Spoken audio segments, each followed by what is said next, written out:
Olá, prezados brasileiros. Eu tenho a honra de hoje, mais uma vez, falar um pouco sobre a eleição que foi para o segundo turno e discorrer um pouco sobre a situação do nosso Brasil, bem como da escolha do nosso candidato à presidência da República. Fazendo uma análise retrospectiva do que aconteceu em 2002, quando Lula estava se candidatando ou se candidatou à presidência da República do Brasil, e eu me lembro muito bem, eu estava com minha esposa na fila a fim de votar nos candidatos, em um dos candidatos. E quando eu vi aquela multidão de pessoas torcendo para que o Lula fosse o candidato, eu comecei a falar para algumas pessoas e disse: você não tem a mínima ideia do que é a ideologia que o Lula segue.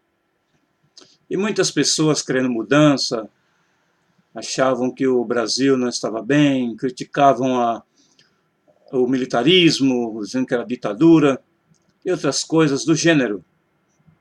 Mas uma coisa eu tinha certeza, que o Lula ia trazer de alguma forma alguma mudança não para o bem, mas sua mudança seria baseada em uma ideologia comunista, socialista, que não tinha a mínima ideia de ajudar o povo brasileiro.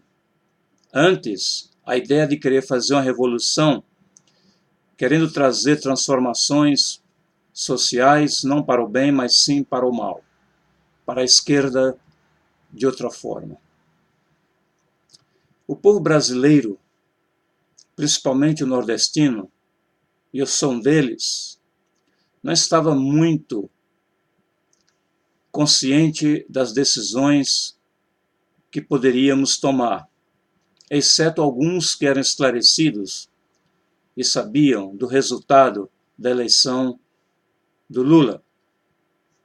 Hoje, ele na prisão, no sul do Brasil, tenta dar as rédeas a partir da sua seclusão ali naquele lugar, recebendo o seu candidato, Haddad, e passando informações de como agir em um comício ou em uma apresentação para a mídia e outras áreas das redes sociais.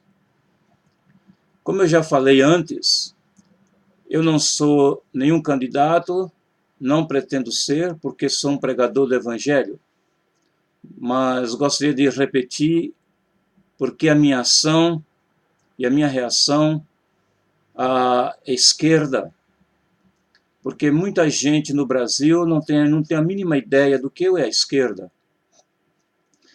O objetivo da esquerda, bem como o seu programa de governo, é antibíblico, anti-Deus, levado ao comunismo e às ideias socialistas. E o objetivo de tudo isso é trazer alguma revolução social, ideológica, e trazendo transformações não para o bem da nação. É querer impor na liberdade de consciência, principalmente das pessoas indoutas e das menos esclarecidas, daquelas pessoas que vivem longínquas nos rincões do Brasil, espalhados por toda a parte do Brasil, e não têm a mínima ideia do que vem a ser uma agenda comunista e socialista. Na história do mundo, e na história mais recente desses últimos 50 anos, a gente vê o que o socialismo trouxe para as nações, começando pela África, falando, por exemplo, da Angola, Moçambique e outras áreas do mundo onde essa ideologia comunista e socialista penetrou, só trouxe dissabores, destruições totais. Houve também destruição da família, fome e outros problemas que acarretaram no meio da sociedade, trazendo caos. As pessoas não têm ideia do que é um comunismo, do que é um socialismo. Porque os líderes, na realidade, eles não trabalham em prol do povo, embora dizem que sim, que trabalham em prol do povo.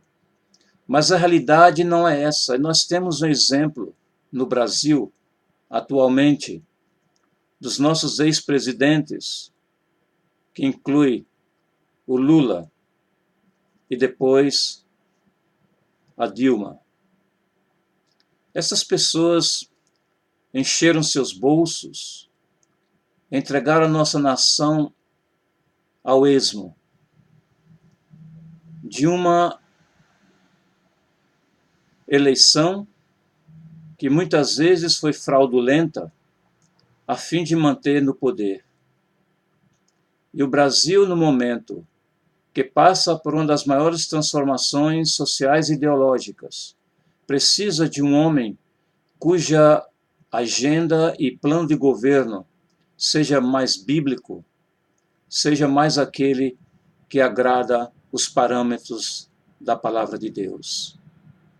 A esquerda, cujo programa é trazer transformações para agradar os criminosos, os da esquerda e aqueles que provocam caos na sociedade com manifestações que contradizem os parâmetros divinos. O Bolsonaro, ele, por exemplo, ele quer trazer ordem, patriotismo, porque ele foi um dos militares que estava pronto a defender a nação. E ele agora, embora passando por dores depois de uma facada, que só um milagre de Deus fez com que ele não falecesse. Porque Deus tem um plano ainda para o mundo, e particularmente para a nação brasileira, que tem sofrido ao decorrer das décadas, socialmente, educacionalmente, no que diz respeito à saúde, a disparidade em termos e níveis sociais. Temos uma nação dividida, onde parte do território brasileiro não tem condições de sobrevivência, vivem miséria, vivem no obscurantismo, onde todo o dinheiro que for usado para os seus bolsos era um dinheiro que poderia ser usado para o benefício do povo nordestino. O povo nordestino hoje, infelizmente, não tem os meios de sobrevivência. Vive numa terra árida, num sertão, que se pusermos uma tecnologia avançada como tem Israel, o Nordeste poderia ser transformado e se transformar em termos de futuro, se realmente o dinheiro for canalizado para o bem daquela região, de se transformar uma das maiores regiões produtivas do planeta. Em Israel, por exemplo, onde só havia pedregulho e deserto, hoje são áreas não áridas, mas produtivas, verdejantes, e que produzem das melhores frutas no mundo, a uva, por exemplo, e outros elementos. Portanto, brasileiros, prezados irmãos e irmãs, igrejas no Brasil, que infelizmente votaram no Lula, que só Deus sabe a razão.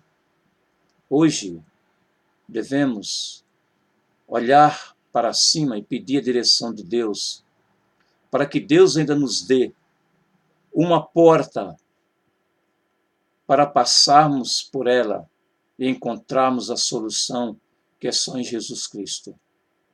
Que o nosso voto não seja dado à esquerda, porque se fizermos tal bobeira, isso fará com que sejamos parte integrante da esquerda, cujo programa é desfazer e desonrar o nome de Deus. Que Deus possa usar o Bolsonaro, e eu creio profundamente que vai ser uma vitória esmagadora, porque Deus é por aqueles que louvam, que buscam e honram o seu nome. E é o que não vemos na esquerda. Que Deus abençoe o Brasil, que Deus abençoe a igreja, que Deus esteja acima de tudo e de todos, porque Ele é o Deus soberano, é o que escolhe, é o que depõe as pessoas no poder. Que Deus abençoe mais uma vez e que escolhamos sabiamente em quem votar.